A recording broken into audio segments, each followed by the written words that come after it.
pensar, porque da mesma forma que nós temos um momento político difícil, nós temos um isolamento enorme neste país, e as pessoas quase todas estão fechadas sobre seus aparelhos, estão fechadas sobre aquilo que estão lendo e vendo, estão mais olhando suas telas do que outras pessoas.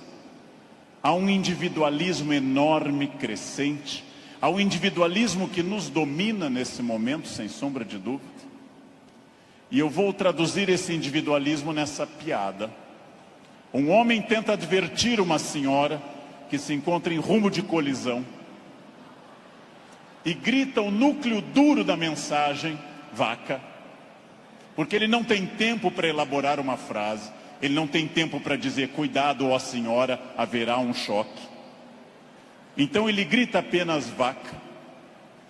E ela que não olha para o rosto dele, e ela que não vê que o rosto dele é de preocupação e não de insulto, ela se vira e insinua que o casamento dele é uma sociedade aberta e não fechada.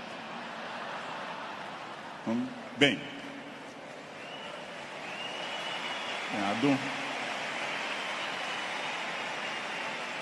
primeiro problema e primeiro conselho que eu dou a vocês, para que vocês reflitam, aceitem ou rejeitem como desejarem. Primeiro conselho importante: olhem para o rosto das pessoas. Olhem para o rosto dos clientes. Olhem para o rosto de quem está comprando, porque o rosto humano é um livro poderoso que traduz tudo. O rosto humano lhe diz: eu estou adorando, eu estou detestando, eu estou entediado, eu estou entusiasmado. Comecem a olhar para o rosto, comecem a mandar menos emojis e emoticons pelo celular e comecem mais a olhar para o rosto humano, que traduz tudo o que você precisa saber. Chego a sugerir ousadamente que vocês olhem para o rosto das pessoas da própria família, que conversem com maridos e mulheres. Olha a minha ousadia. Que olhem para essas pessoas. Que vocês passem a avaliar valores, emoções, sentimentos. Que vocês passem a pensar claramente em cada indivíduo único. Essa é uma das grandes chaves do sucesso. Eu tinha um erro, eu tinha um defeito como profissional. Há alguns anos eu entrava num grande evento como esse pensando o seguinte: acabei de chegar de Foz do Iguaçu, dei palestra lá, amanhã eu tenho que estar cedo em São Paulo, depois eu vou para a Bahia, depois eu tenho que voltar correndo da Bahia, porque eu tenho aula na terça-feira de manhã cedo em Campinas, e eu vivia no compromisso seguinte, eu vivia no momento seguinte. Isso é um defeito. Vivam no momento que vocês estão. Ao entrarem para conversar com alguém, ao tentar uma venda, ao ler um livro, ao namorar, ao conversar com seu filho, ao fazer qualquer coisa importante na sua vida, entre inteiramente naquilo. Não fique pensando o que vem depois. Faça daquela experiência única, e que a pessoa que está com você não entenda e não sinta, em hipótese alguma, que ela é um obstáculo ao seu horário, que ela é um obstáculo à sua realização. Entreguem-se a isso. Quais são os meus valores? De novo, parece uma pergunta estranha, mas é uma das perguntas mais importantes que nós temos. Qual é o seu valor? Qual é o seu valor principal? Qual o seu valor auxiliar? O que faz você se emocionar? O que move seu coração? O que impulsiona seu despertar? Quais as ideias que você tem mais fortes pela manhã? Em que você dorme pensando em quem? Estes são seus valores. Decidiu que seus valores são família, dinheiro, um equilíbrio entre os dois? Decidiu que seus valores são viagens, família, dinheiro, um equilíbrio entre os três? Perfeito. Definido o valor, procure este valor obsessivamente, sem cessar em nenhum momento. Há mais de 40 anos, quando eu estava estudando línguas inclusive, eu ouvi várias pessoas dizendo sempre que era muito esforço, Quando eu fiz a faculdade, evitei excesso de festas, evitei maconha, o que num curso de humanas na USP é um isolamento muito grande. Não pegava ninguém. Evitei coisas, foquei no que eu queria. Eu estou aqui para estudar. Eu estou aqui para estudar muito. Depois continuei estudando e fiz mestrado e doutorado, fui morar fora, aprendi línguas e sempre mirando no meu valor. Meu valor é ser um profissional de excelência. E não apenas excelência média, de grande excelência. Então, eu mirei desde o início, gente. Eu mirei na ideia que eu quero ser Alexandre o Grande, não Alexandre o Médio, nem o Pequeno. Não quero ser médio, não quero ser a pessoa legalzinha. Por incrível que pareça, e até vaidoso que possa parecer a vocês, mas isso foi um lema de vida, desde muito cedo eu disse, eu quero ser, se não o melhor, um dos melhores professores do Brasil. Um valor alto, vaidoso. Só que eu aprendi que mirando alto, às vezes a gente consegue um pouco menos. Se você mirar baixo, você consegue ainda menos. Mire alto. Não tente ser o melhor vendedor do condomínio, é muito pouco. Não tente ser a melhor pessoa da rua, é muito pouco. Mirem alto. Mirem alto e busquem isso. Eu quero ser o melhor vendedor do Brasil. Simplesmente isso. Se alguém acha que não pode, ache os instrumentos para poder. E aí um outro conselho importante. Querem saber quando está dando certo? Querem saber quando o projeto de vida de vocês acertou no valor? São aqueles semi-amigos. Semi-amigo é o inimigo que lhe abraça. Chegam a você e lhe dizem, você tem sorte, não? Nossa, você tem muita sorte. Prestem atenção nessa frase que o tio Leandro vai dizer. Sorte é o nome que o vagabundo dá ao esforço que ele não faz. Então, sorte existe, sim. Eu não controlo tudo. Eu não sou Deus, eu não controlo tudo. Por vezes eu estou em Congonhas, o avião tenta aterrissar e arremete.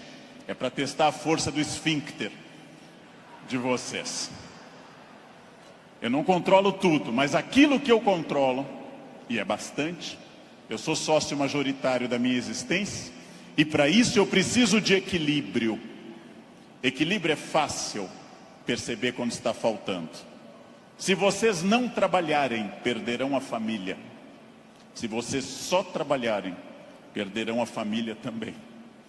Equilíbrio é um diálogo constante. Estou cuidando do meu corpo é funcional, o corpo tem que ser funcional. Eu tenho que sair do sofá sem auxílio de muitas pessoas. Eu tenho que ser capaz de subir uma escada sem tenda de oxigênio. O corpo tem que ser funcional até a idade que ele é funcional. Ou seja, equilíbrio é aquilo que nós estamos em plena crise. Estamos em plena crise. Só que há pessoas neste ano de crise que perderam. Outras se mantiveram e outras prosperaram. Então não é a crise que faz diferença, é a sua reação diante dela. A crise veio para todos os 206 milhões de brasileiros. Há pessoas que afundaram, há pessoas que mantiveram o que tinham e há pessoas que hoje estão melhores do que estavam há algum tempo. É claro que hoje, no momento da crise, eu vou dar uma pista histórica importante. O que é crise? É quando eu tenho muitas perspectivas diante de mim. Só que a crise é aquilo que separa o amador do profissional. Todo mundo sabe dirigir numa boa estrada em dia de sol. Pouquíssimas pessoas sabem dirigir numa estrada com chuva à noite esburacada. A crise separa quem é bom de quem é ruim, o amador do profissional, de quem veio o mundo a trabalho ou a passeio. Todo mundo sabe, em situação sem estresse, ser calmo. Poucas pessoas são calmas em situação de estresse. Todo professor é ótimo se a turma for ótima. Poucos professores são bons quando a turma é resistente. Todo mundo pode vender para o cliente fácil. Pouca gente pode vender para o cliente difícil. É o cliente difícil que separa o amador do profissional. O outro não precisa. Importante. Crises passam sempre, sem exceção. Toda crise passa. E aqui já vem a pergunta: onde você quer estar quando essa crise passar? Com quem? Onde você quer estar quando essa crise passar? Eu quero fazer muitas perguntas importantes para nós. Vamos agora testar uma questão importante. Quase todo mundo no Brasil está pessimista. Há um pessimismo dominante. Ótimo. Mais fácil ainda de trabalhar. Por quê? Vamos testar a idade de vocês. Quem lembra dessa personagem provavelmente tem curso de datilografia. Quem lembra dessa personagem fez prova com um mimeógrafo. Provavelmente teve Orkut. Quem lembra dessa personagem é uma pessoa experiente. Essa hiena, um desenho animado da década de 60 e 70, a hiena Hard ficava dizendo: ó vida, ó céus, ó azar. Ela era pessimista, porém tudo que a hiena dizia que podia dar errado, dava. Ela era pessimista, mas ela acertava. Por isso que eu quero dizer a vocês que o pessimismo pode ter alguns valores. Ele nos dá uma amostra dos riscos. É importante ter um pessimista na equipe, mas no máximo um, apenas um, que é o que uma equipe tolera.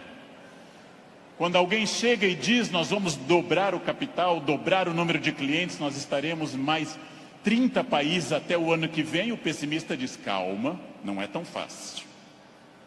Pessimista é importante para levantar problemas, mas agora eu vou mostrar uma imagem daquilo que eu acredito. No barco está a hiena pessimista dizendo: lógico, o continente está longe, a desidratação é certa, há tubarões, essa vela é ridícula, esse remo não vai levar a nada. Ele tem razão, a hiena tem razão. Mas observem uma coisa: o pessimista faz um bom quadro dos problemas, mas não está fazendo, para dizer uma coisa elegante, com uma plateia distinta, não está fazendo sêmen algum para mudar isso. Não dá para ser mais direto que isso à tarde. Não é? Bem,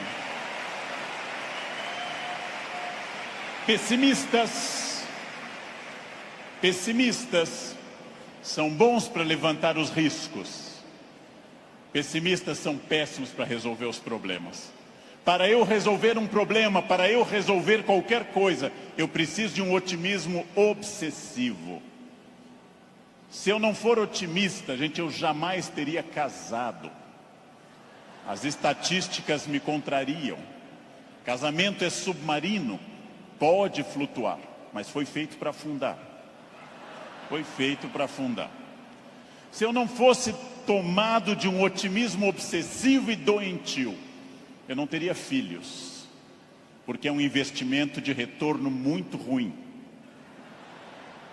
Filhos nunca amortizam o que você investe neles. Com filhos você nunca chega ao topo.